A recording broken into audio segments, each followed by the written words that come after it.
Back in the 1990s, a girl committed suicide after viewing an image posted in an old newsgroup. The image is of a figure which some identified as a woman standing in the middle of a lonely road. The figure is transparent to the point that its legs are barely visible, and it is illuminated by an unknown light source coming from the direction of the camera. Whether it's headlights, a handheld flashlight, or the light of the camera itself isn't known for sure, as the actual source of the image has never been identified.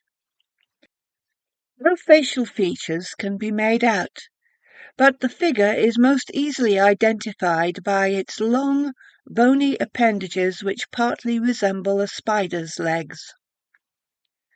Those who have seen the image or know of its existence have come to know the figure as the Wanderer. The first known Wanderer account occurred in 1996. Jane, a college girl who was visiting her family during the holiday season, had an interest in the paranormal. She saw the Wanderer image on a news group, along with a message reading, "Do you see me? I can see you, too." Dozens of other users saw the same post. Most didn't think much of it, just that it was somehow funny. Some actually complained that they experienced headaches while they looked at the image, and similar claims have been made by others since.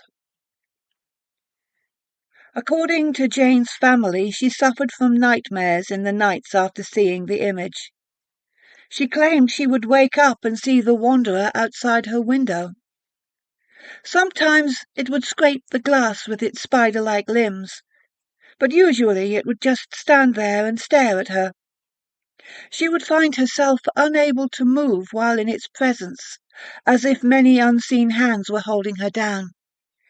Even if she closed her eyes, she would still see it. Her family was sure she had just been frightened by an image online and was having nightmares as a result, until Jane complained of seeing the Wanderer in her waking life as well. She was convinced it was following her.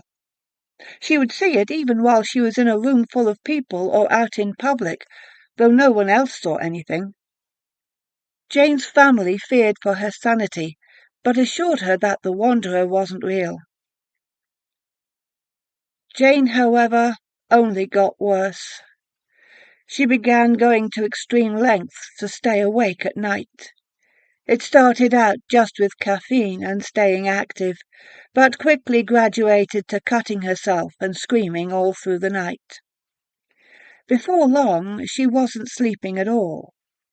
She was convinced that if she slept again, the Wanderer would take her.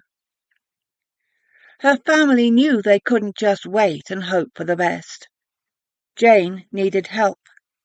But when Jane's mother knocked on her daughter's bedroom door, she received no answer.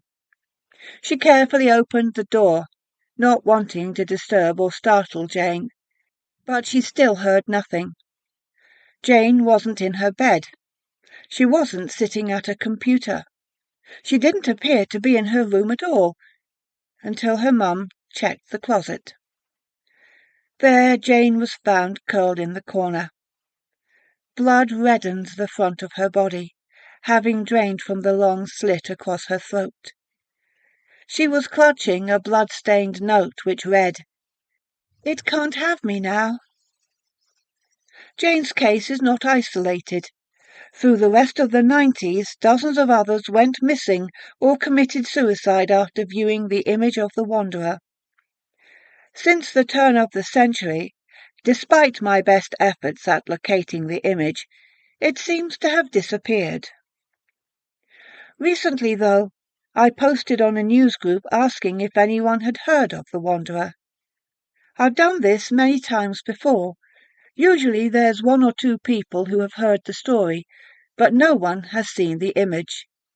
This time was different. Shortly after posting, I received an email in my inbox. The subject of the email was, "I can see you." The body only read, "Do you see me? I can see you too." There was an image attached with the message. I can't verify whether it's the real Wanderer image or not, but I must warn you that if you choose to view it, you do so at your own risk.